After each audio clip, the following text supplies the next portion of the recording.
While global events during the class of 1941's first 2 years at Regis were of real concern for the boys, they were still distant and had little direct impact on Americans. In their sophomore year, Germany had annexed Austria and Czechoslovakia, while Japan had invaded a large portion of China.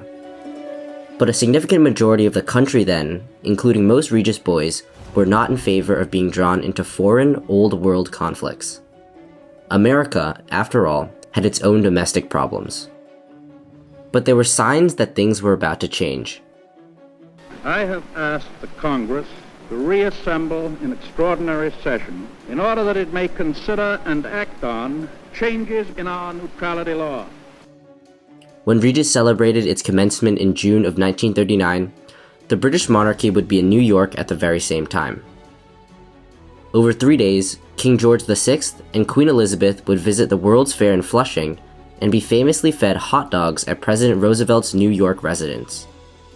It wasn't lost upon many, including the editors at the Regis Quarterly, that their visit was mainly to seek American support for, if not an outright alliance with, Britain against increasingly likely hostilities with Germany. And within a few months, when the 1941 class began their first week of school as juniors, Germany would invade Poland, forcing Britain and France to declare war. The Soviet Union would quickly align with Germany in attacking Poland, which raised the nightmare scenario of an alliance between the Nazi and communist ideologies that the Regis students reviled. By the time Regis alumni and friends gathered at the Hotel Astor 2 months later to celebrate the school's Silver Jubilee, the mood was likely dampened by news that Poland had been carved up and German forces arrayed to continue moving west towards France and Britain. At Regis, editorials would largely reflect the popular sentiment of anguish at the conflict, but a resolution to remain steadfastly neutral. Dismay at what appeared to be Europe's propensity for bloodshed further validated keeping away. America's military was hardly a world power even in 1939. 330,000 men. We had makeshift supplies, makeshift equipment, stovepipes for cannon, bags of flour for bombs, and trucks were labeled tanks. Our infantry had exactly 488 machine guns. We possessed 235 pieces of field artillery, 10 light and 18 medium tanks. That was the Army of the United States in May 1940. Alan Cameron would pen an eloquent anti-war essay that lamented mankind's misguided notion of honor in rationalizing imperial ambitions and economic greed. That rather than allowing for justice and charity to lift all lives, the supposed Christian nations of Europe would instead prefer to draw swords for false glory and honor. Yet, fast-changing developments would compel everyone to re-evaluate those pressing matters. In the short period between the May Bear Mountain trip and the end of the 1940 school year, Germany would sweep through all of Belgium, the Netherlands, and France. A day before Regis's June commencement, exactly 1 year after King George's visit to the World's Fair, Paris would fall under Nazi control. Britain would be the next obvious target, and it would force the 1941 boys to confront their own views and even biases. That summer, Regis students would be enamored by daily reports of the Battle of Britain. While the ideological affinity between America and Britain was unquestioned, large portions of the US public and politicians remained isolationist. The First World War, that was supposed to be the Great War to end all wars, was viewed as a pointless bloodletting of epic proportions, and there was no interest in being entangled in another distant carnage. But when the 1941 class began their senior year, there were signs of potential American involvement. On September 16, 1940, as Regis upperclassmen were about to embark on their annual retreat, President Roosevelt would sign into law the Selective Training and Services Act, the first peacetime draft. Just as they were looking forward to graduation in college, the likelihood of bearing arms suddenly became very real for the 1941 boys. A cloud surely descended upon 84th Street, which spurred deep discussions and debates at school. Joe Landy's powerful editorial in the Regis Quarterly would convey his internal unrest. He considered the draft a shocking reversal of conventional policy, and he was adamant that hurtling towards another major conflict abroad would cost lives and derail the unrealized promises of America. It risked pushing the country into the ranks of failed states that litter history due to constant war and violence. But Landy was also emphatic that if conscripted, he and his peers would readily serve and fight, despite holding a dim view of the draft. He tied this perspective upon love of one's country and duty as an American Catholic, going so far as to say that should a war prove unjust, it would be the nation's leaders who would be called into question, not those who heeded the call to take up arms. He was one of the youngest in the class of 1941 and was only 16 years old at the time of his editorial. For many Regians, emotions were elevated by personal legacies. When the war was framed by interventionists as saving Britain, it would trigger mixed reactions. Much of the school was of Irish descent, many only a generation removed from Ireland.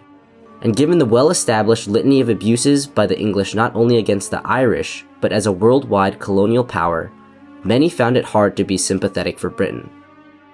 When the media foisted Britain as the last stand of democracy, the narrative would be considered somewhat tainted. At Regis, open debate would ensue on whether the US should come to the aid of Britain. During the 1941 class's senior year, the Regis Quarterly would run a series of articles in favor of and against aid to Britain. Supporting the ramp-up of military aid to Britain was James Greer. He pointed to the failure of continual appeasement of the Nazis, which only emboldened further aggression. While he stopped short of calling for the involvement of American troops, James argued that providing arms to the British would be far cheaper than allowing Germany to illicitly grow its dominion. To James, it would only be a matter of time before America would be encircled ideologically and economically. He expressed disgust at the Nazi proclamations of superiority and its outright threat to American ideals and freedoms. Like James, Joseph Duffy would recognize that England had historically committed gross injustices against other peoples, but he warned against equivocation as a rationale for inaction. He sought to distinguish between the English elites, who were mostly responsible for past transgressions, and regular English people who were now under attack. The latter had far more in common with Americans in terms of values, beliefs, and attitudes. Duffy would support sending troops only if war was declared against the United States, but he strongly called for arming England, as he felt it was also America's fight against the threat of tyranny. Like much of the public, John Beccari and James, or Jim O'Malley, felt strongly against America breaking from neutrality.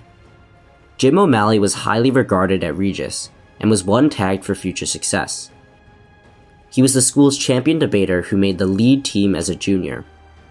Originally a Philadelphia native, Jim found his way to Regis when he moved to the Bronx as a teenager.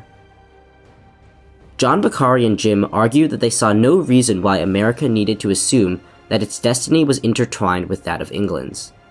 They challenged what they felt was an illusion that Britain was even a democracy. For centuries up until then, England's belligerent colonization of lands around the world accrued no benefits of democracy to the numerous native populations she ruled. The two seniors noted the hypocrisy of Britain's convenient moral qualms when it barely protested Mussolini's recent conquest of Ethiopia and Albania. Therefore, Britain could not claim America's moral allegiance. They viewed the call to provide unlimited aid to Britain as misguided when precious means were better served shoring up America's own military and economy. In April of 1941, just prior to graduation, Joe Landy would conduct an expansive survey on the class of 41 about the broader war. It would provide the clearest picture of perspectives from Regis's last pre-World War II graduating class. Not a single senior expressed any satisfaction with the outcome of the First World War. It was far too costly in terms of the 20 million lives lost, and some respondents felt the crippling reparations sought by the victors were full of cruel vengeance, even though they all agreed Germany was the aggressor. Several linked the recent hostilities as a direct outcome 20 years later. Although the US only entered World War I for 17 months, it would suffer over 116,000 military deaths. When the question was posed on how much aid should be given to Britain, the responses were cautiously supportive, although about half felt the US had already extended sufficient help. The general feeling was the fear that America would leave itself vulnerable by throwing its resources at a lost cause. By a margin of 10-1, the seniors were against America unilaterally entering the war. Unless attacked or when the country's survival was imperiled, they remained unconvinced of the merit of joining a foreign entanglement, especially when the likelihood of direct assaults on America was considered highly improbable. Importantly, the class of 1941 was also staunchly against Nazism. They felt the ideology had nothing to offer the United States or other nations. The boys noted the absence of liberties and the false doctrines of racial superiority. On American democracy, the Regis seniors were effusive about the distinctive character of the country. They felt the rule of the people, with its guarantee against tyrants and oppression, along with free enterprise and personal freedoms, were some of America's greatest virtues. Finally, they were asked whether Regis played a role in shaping their views. Everyone agreed that class instruction played little part in forming their opinions.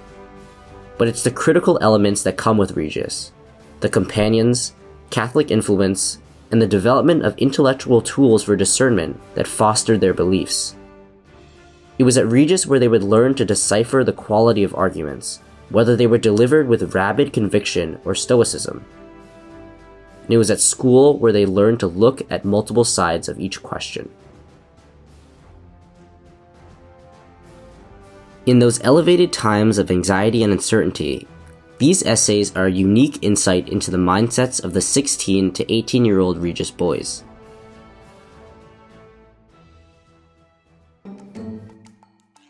Of course, amidst all the severity of the times, Regis wouldn't be the same without the usual lighthearted humor. Leading up to the class of 1941's graduation, the Owl newspaper would run a survey about conscription immediately after high school. Gil Wager would give a classic response that probably still rings true for many today.